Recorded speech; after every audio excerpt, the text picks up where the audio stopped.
Hi students, మనం దీన్ని ఇప్పుడు ఈ క్వశ్చన్ మనం సాల్వ్ చేద్దాం.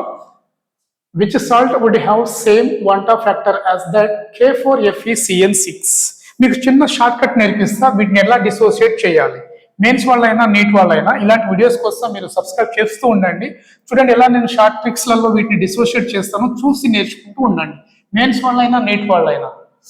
K4FeCN6. K4FeCN6. First cation, this is complex, FeCN taken 6.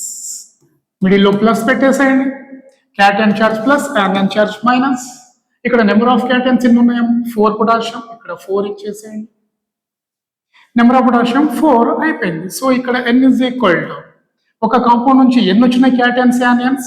4 cations plus this is complete 1. 4 plus 1 5. ఇక్కడ క్వశ్చన్ చూడండి. ఇప్పుడు which salt would have same వాంటా factor as that of K4FeCN6. నాకు ఇక్కడ N is equal to 5 వచ్చింది. దీంట్లో ఏ salt కి N is equal to 5 వస్తుంది, అది మన answer.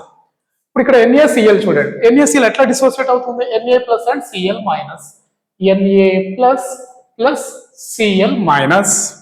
So Na plus Cl minus number of cation, number of anion, అంటే N value ఏమొచ్చింది? 2 వచ్చింది. సోడియం సల్ఫేట్ ఎలా డిసోసియేట్ అవుతుంది? సోడియం మీరు ఏం చేయలేదమ్మా, ఇక్కడ Na ప్లస్, ఇది సల్ఫేట్, SO4 2 మైనస్. ఇక్కడ సోడియం 2 ఉంది, నేను చార్ట్ 2 రాసేసాను. దిస్ 2 సోడియమ్స్ 2 సోడియమ్స్. సో ఇక్కడ N వాల్యూ ఏమవుతుంది? N is equal to 3 అవుతుంది. సేమ్ దీన్ని డిసోసియేట్ చేయండి. సింపుల్ అమ్మా, ముందు అల్యూమినియం రాయండి, మిడిల్లో ప్లస్, బ్రాకెట్ లో ఉన్నది రాయండి సల్ఫేట్.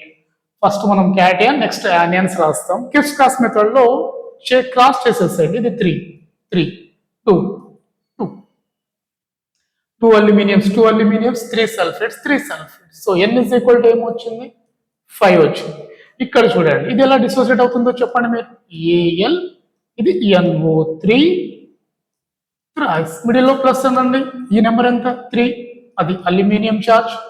నెంబర్ ఆఫ్ అల్యూమినియం 1 అంటే ఇది నైట్రేట్ మైనస్. ఇక్కడ N is equal to ఏమొచ్చింది?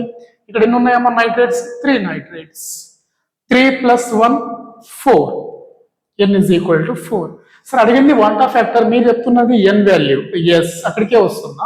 Which salt would have same I. అమ్మ ఇక్కడ మీకు పర్సంటేజ్ లేదు, పర్సంటేజ్ లేనంత వరకు I that is equal to N. I and N ఎప్పుడు ఈక్వల్ అవుతుంది? I అండ్ N ఎప్పుడు ఈక్వల్ అవుతుంది అంటే పర్సంటేజ్ ఇవ్వనప్పుడు I is equal to N. Right. ఇప్పుడు ఇక్కడ ఈ ఆన్సర్ ఎంత ఉందమ్మా? 5. దీంట్లో 5 దేనికి మ్యాచ్ అవుతుంది? Al to SO4 taken rice. ఇది మన ఆన్సర్. Thank you. మీకు మెయిన్స్ వాళ్ళైనా నీట్ వాళ్ళైనా మీకు ఇంకా కంటెంట్ కావాలి, మీకు ఇంకా నెంబర్ ఆఫ్ క్వశ్చన్స్ కావాలి అంటే మా ఛానల్ని సబ్స్క్రైబ్ చేసి మీరు కామెంట్ చేస్తూ ఉండండి. నేను మీకు కావాల్సిన కంటెంట్ ప్రొవైడ్ చేస్తూ ఉంటాను. Thank you.